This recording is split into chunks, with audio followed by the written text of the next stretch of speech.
I've never been more confident in the future of nuclear energy, and that's because of emerging technologies and market opportunities.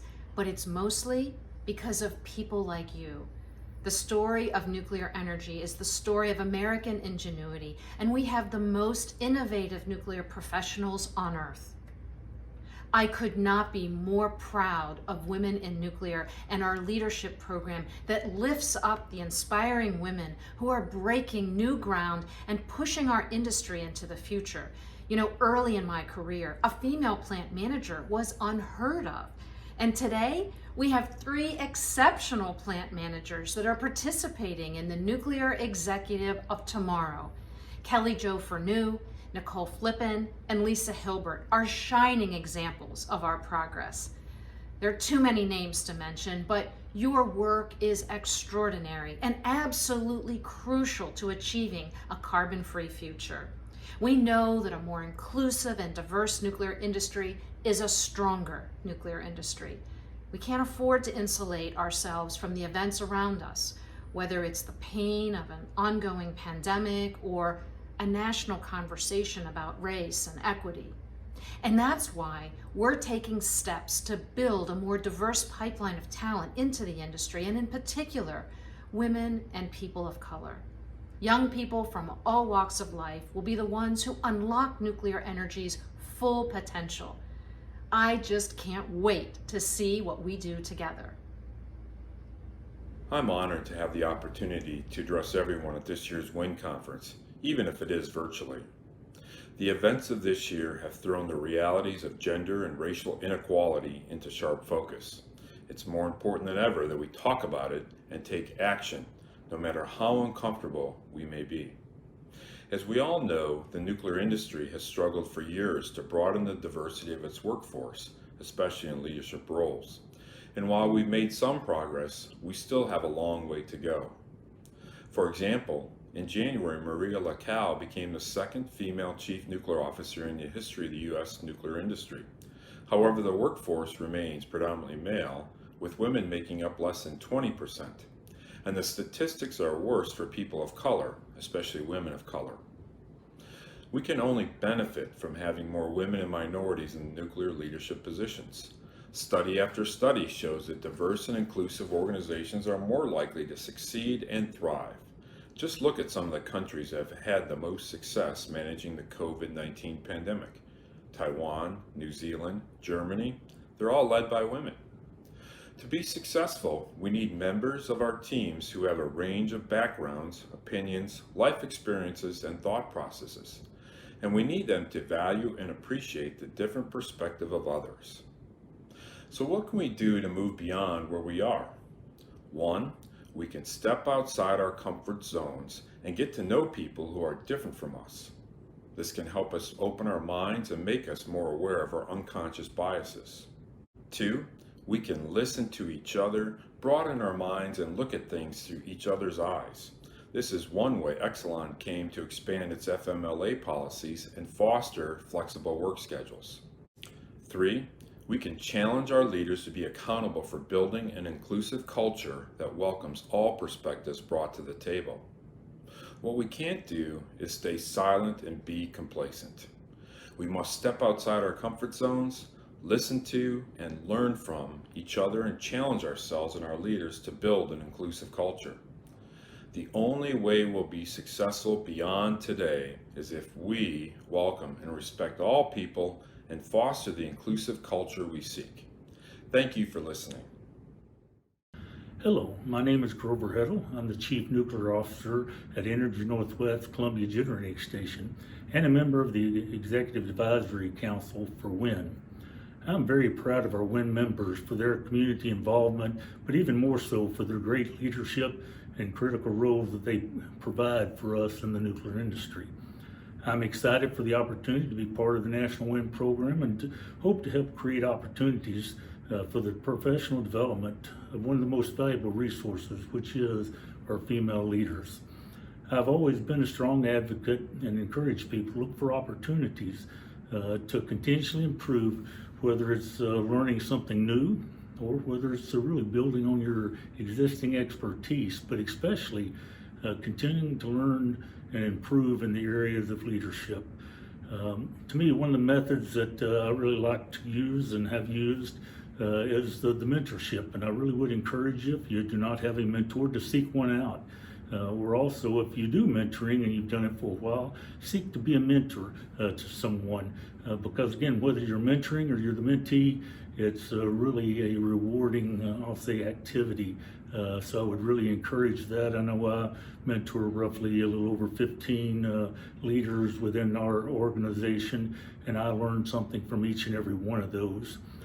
Another thing that I strongly believe in, and I believe will help move us into the future, is the WIN Leadership Cohort Program. I really am looking forward to being part of taking the momentum of that initial program and turning it into something more permanent that will be instrumental in developing our females into some of the top executives in the nuclear industry.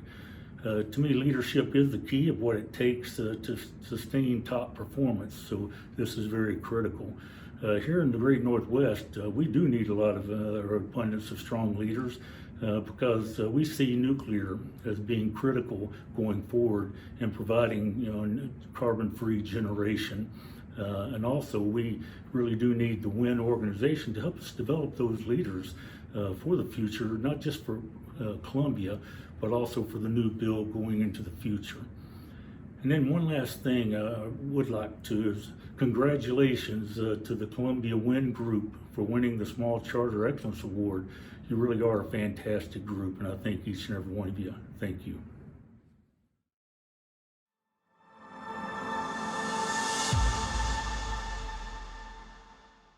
Hello, I'm Gary Mignona, President and CEO of Framatome's North American operations. 10 years ago, we could not have foreseen a global pandemic that is so dramatically changing our world and our lives. While we do our best to analyze and predict the future based on history and data, we can't always get it right. In the end, we don't always recognize what we don't know. Still, we must always continue to look beyond what we knew yesterday and what we know today to ensure that nuclear power continues to provide clean, reliable, and affordable energy for many generations to come. 10 years ago, our industry thought the world needed and wanted bigger reactors. 1,500 megawatts, 1,600 megawatts, 1,700 megawatts. Bigger is better, right? Now we recognize the larger reactors fill only a specific niche of the world energy needs. The criteria for nuclear power to fulfill its commitments and continue to be the largest clean power source is becoming more and more clear. It is driving us to innovate safe and affordable small modular reactors, micro-reactors, reactors more compatible with wind and solar, reactors capable of closing the fuel cycle, multifunctional reactors for production of electricity, process heat, desalination, and hydrogen. There is now political bipartisan support recognizing the importance of nuclear carbon-free energy and transitioning to a zero greenhouse gas emissions economy by 2050. Most recently, a group of 20 senators, both Democrats and Republicans, successfully advocated for inclusion of legislation boosting advanced nuclear energy projects in the National Defense Authorization Act. The House Select Committee on the Climate Crisis on June 30 released its action plan for a cleaner energy economy, which includes support for existing and advanced nuclear energy. Further, the fiscal year 2021 budget process is ramping up with the expectation that it will continue the tremendous bipartisan support of nuclear energy seen the past several years. This technology is critical to reaching net zero emissions by 2050. Of course, we've known this all along, and we're convincing even the staunchest detractors. It's hard to argue with data that shows nuclear energy generates more than 55% of the greenhouse gas emissions-free energy in the United States. We are finally looking beyond existing deployed technology and looking beyond who we are today as an industry to see who we can become. We cannot ignore the context in which we operate. You are shaping that future today, not just the technologies, the solutions, and the processes, but also the culture. Whether you are a young professional or a seasoned veteran, your voice is important. Your ability to influence diversity and inclusivity has never been greater. While it's neither fair nor appropriate to pin this responsibility on you, I encourage you to help shape the conversation and push our industry's leadership to be more proactive in driving diversity in thought to avoid groupthink that has stagnated innovation in our industry for the last several decades. I ask you to look beyond today, where we should be in 5 years, and help us to move in that direction. I hope you have enjoyed the annual WIN National Conference in this new virtual space. Thank you, and stay safe.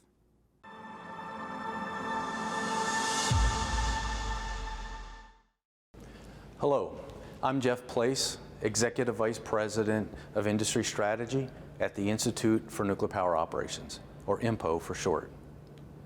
The wall behind me is our industry's wall of excellence, where the names of the best plants in nuclear safety and plant reliability are displayed.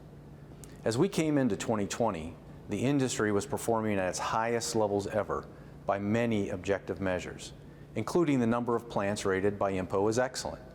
This wall represents the best of past and current performance. But we need to think beyond a time when all the plants in our industry, including the new small modular reactors that are yet to be built, have their names on this wall. So how are we going to get there, and who is going to lead us there?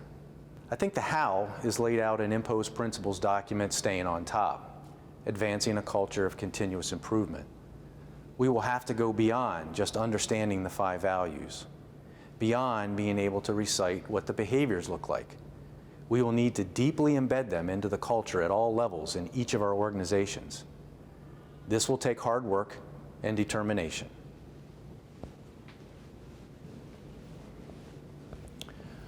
Who is going to lead us there is the next question. We have a legacy of strong leaders in this industry, and to quote one of my favorite passages, if we see further, it's because we are standing on the shoulders of giants. We can think of many of these giants that paved the way. Bill Lee, Dennis Wilkerson, Angie Howard, Maria Korsnick, and Susan Landau, to name but just a few. They have helped cast and shape the industry we have today. While they've allowed us to see further, there is much still to do. And from where we stand today, we have to look beyond. Beyond to a time where all of our staffs, from top to bottom, are representative of the diverse society in which we live. Not where we only have 4 female plant managers and 3 site vice presidents and no women of color. Beyond to a time where all of our succession plans are filled with capable, diverse candidates that will make the nuclear industry the envy of other industries. Beyond to a time where our industry is sought out by the best of the best new recruits. This means that we will have to go beyond recruiting from our traditional talent pools. And executives like myself need to provide the opportunities to allow the talent embodied by the WIN membership to be developed and flourish. And we need each of you, the WIN members, to continue to push for your own development, not to be satisfied with the status quo. Push for beyond.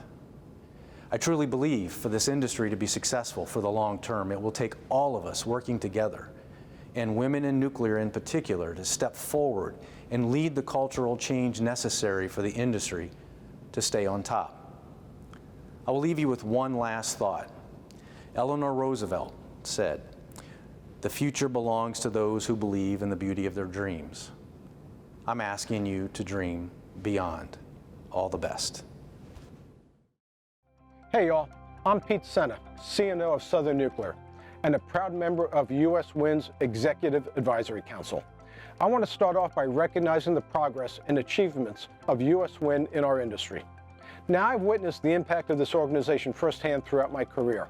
At Southern Nuclear, WIN members across our fleet relentlessly pursue professional development and growth opportunities, and these strongly support our goals of fostering a culture of continuous improvement and developing our people. The theme of the 2020 WIN Conference was Beyond, and the word beyond holds a special place for us at Southern Nuclear. As we continue to manage the construction at Plant Vogtle Units 3 and 4, we're now reaching many significant milestones and are ready to bring these units online. This is an exciting time for the future of nuclear energy and an extraordinary accomplishment for the thousands of women and men who have contributed to the project. As the units near the target in-service dates for 2021 and 2022, I challenge each of you to continue your work in enhancing understanding and an awareness of the value of nuclear energy and technology. It's vital to the future of our industry. Our operating plants and teams are at the forefront of innovation and technologies like accident-tolerant fuels, remote monitoring, machine learning, as well as cybersecurity initiatives that will enhance our safety and resiliency. But there's more to the future of the nuclear industry than just new units. Our future success is truly dependent upon you. Our most valuable assets, the many brilliant and innovative people across our industry, are strong leaders and the workforce of tomorrow. At Southern Nuclear, we want to create an environment where professional development opportunities are abundant for all and encourage each member of our team to own their development and reach their full potential. I urge each of you to step out of your comfort zone, run to the fire, be engaged, let your voice be known, and don't choose to sit in the back row. Be constantly looking for ways to grow and improve. Challenge yourself, learn about the industry, your fleet, and your plant, and control your own destiny with your career. Spend time in the control room, ask questions, propose ways that we can always work smarter, do things better.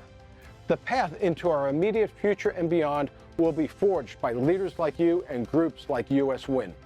I hope that you'll use what you've learned and the connections you've made over the last couple of days to propel your career and the future of the nuclear industry forward. On behalf of Southern Nuclear, thank you and have a fabulous day.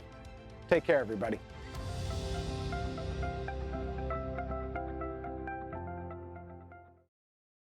Hello, everyone. Let me begin by saying how proud I am to be a member of an organization with such an important mission, bringing women into the nuclear energy industry. Good things are happening in this area. I saw this firsthand last October when I traveled to Santos, Brazil for the International Nuclear Atlantic Conference. I was so encouraged by the number of young women who participated. But then I returned home and was reminded of how much work remains. Only 5.5% of young women entering college consider majors in physics, engineering, and computer science. That compares to about 24% of young men. Women make up half the labor market, but just 28% of STEM fields. Just 1 in 20 employed scientists or engineers are Black or Latina women. And let's not forget the wage gap. I bring all this up not to discourage, but to motivate. There are young women, such as those I encountered in Brazil, who envision a career in the STEM fields, including nuclear energy. That's because we have such great stories to tell. All of us need to talk about the incredible opportunities in nuclear energy. Our value proposition improves every day as policymakers and industry increasingly understand and appreciate nuclear energy's contributions to our power grid and to climate change mitigation efforts. Our 17 U.S. Department of Energy national laboratories are a critical part of this. Idaho National Laboratory is the nation's lead nuclear energy research and development laboratory, and so we play a key role. We work with academia and industry to preserve America's high-performing reactor fleet. We help develop, demonstrate, and deploy next-generation reactors. And we power NASA space missions, such as the Mars 2020 mission, which is scheduled to launch later this month. INL scientists are working with industry and the U.S. military to develop microreactors. These 2 to 20 megawatt reactors will have multiple applications, powering remote communities and industries, as well as military bases and deployed troops serving abroad. NuScale Power is on track to build the world's first small modular reactor on the INL site. INL has worked with NuScale since the beginning, providing support and technical expertise. Development of a versatile test reactor at INL could offer American companies access to crucial testing. Many of these efforts are being facilitated by the Nuclear Reactor Innovation Center at INL, which I am proud to say is being capably guided by Ashley Finan. Yes, we have challenges. We have difficulties to overcome, but we also have an incredible selling point to everyone interested in leaving future generations a cleaner, safer, and more prosperous world. Let's continue to spread the word. Let's make sure the young women we interact with are never allowed to forget that science isn't just for the boys. Thank you for this opportunity to be heard. It has been great to interact with you all and to participate in this important event. Hey, everybody. I'm Jay Wildman, President and CEO of GE Hitachi. It is great to be here with you today, albeit virtually. It is really hard to believe that this time last year, almost 700 of us were in a ballroom in Chicago together. A lot has certainly changed in the past year. While the pandemic has impacted our industry, our businesses, and ourselves, both personally and professionally, I am very impressed by all of your resiliency. The amount of innovation that has continued in these times also impresses me, whether it be continuing to improve our existing fleet performance or setting the stage for bringing small modular reactors and advanced reactors to build out a new installed base. I really love seeing all this innovation around the industry. It's a great time to be in nuclear and go beyond what any of us thought was possible. It comes from a strong purpose, a purpose that focuses on delivering reliable, carbon-free energy. You know, the carbon goals that have been expressed by governments and states and utilities, all of that reminds us of how important and how critical nuclear energy is to a carbon-free future. One thing that's certain today, though, is we'll still be adjusting to what tomorrow, next week, and next month will look like. It's critical that we stay agile and help our teams respond and succeed in changing conditions. The best way to do this is with a diverse team. So I'd like to announce that GE Hitachi has joined the Equal by 30 campaign. Equal by 30 is a commitment to both public and private sector organizations to work towards equal pay, equal leadership, and equal opportunities for women in clean energy sector by 2030. In addition, another great example is US Wind taking the initiative to drive partnerships with NEI, ANS, and NAYGN, resulting in the team signing an MOU last month. I think this really brings together the strengths of these great organizations to be able to make an impact, drive sustainable change, and work on closing the diversity and inclusion gap. And by collaborating together, they can really help make an impact, including bringing new students into this industry and teaching them about nuclear. I've seen a lot of examples of how US Wind is helping the members rise to the highest level of leadership. This pilot of the Leadership Cohorts program is a great first step there. Congratulations to the first graduates here. And I'm looking forward to that becoming a permanent program to help develop female executives in the industry. We need your leadership right now, more than ever. So keep going. As a matter of fact, I would say beyond this event, take everything you've learned, the tools, the practices, the new relationships, and all the programs that US Wind has for you to succeed in the future. Thanks a lot.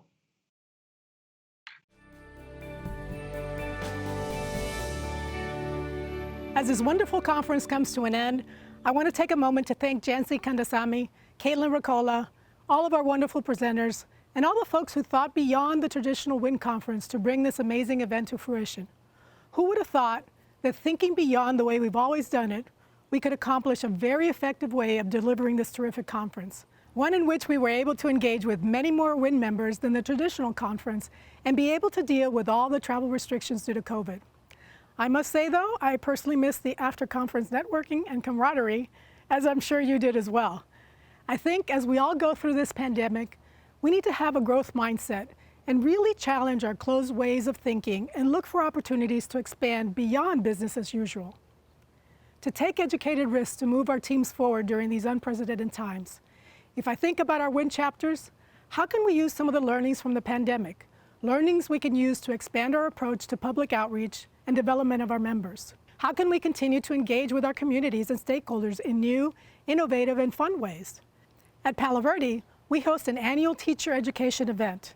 This includes engaging with about 200 educators from our community, doing hands-on, face-to-face educational sessions about nuclear power, which they can then take back to their classrooms. With the pandemic, there was a thought that maybe we have to cancel this event this year. However, the team demonstrated a growth mindset and collaborated to develop and execute a virtual teacher education day. Palo Verde volunteers developed interactive and fun sessions to engage with the teachers on power, energy, fission, radioactive decay, and engineering practices, all using remote technology and simple tools that the teachers could then take back to their classrooms and use with their students. I think we need to challenge ourselves and find innovative ways to use technology via virtual and 3D tools to take our power plants and our message to the public and to our policymakers so they can see and experience what our excellent nuclear professionals do each and every day of the week, 24/7, 365 days a year, to produce clean, reliable, carbon-free energy. To influence our future and the future of our industry, it starts with education within our schools and extends all the way to educating those in Washington, D.C. on the value of nuclear. I think ours is a very bright future if we continue to shine a strong light on the many ways nuclear energy is and can be used to improve lives and the environment, via the health industry, through national security, in isolated communities in the U.S. through small modular reactors, using excess generation experienced by some of our nuclear plants to make hydrogen for storage, or using that hydrogen as a clean source of fuel for combustion turbines. And as we grow with electric vehicles and electrification, what a better way to use nuclear energy. And that's just what we know today. What lies beyond our current imagination? I think it's a really exciting time for our next generation of nuclear professionals and leaders as we continue to transform our industry. And speaking of next generation of leaders, how exciting to have our first successful leadership cohort pilot, which is now transitioning to a permanent program and developing future female executives in our industry. Woohoo! Congratulations to the graduates of the pilot program, and a big congratulations to Win National for this outstanding program. As we look beyond this conference, I'm totally excited to announce that APS and Palo Verde will be sponsoring next year's Win Conference right here in sunny Phoenix, Arizona. I know what you're thinking.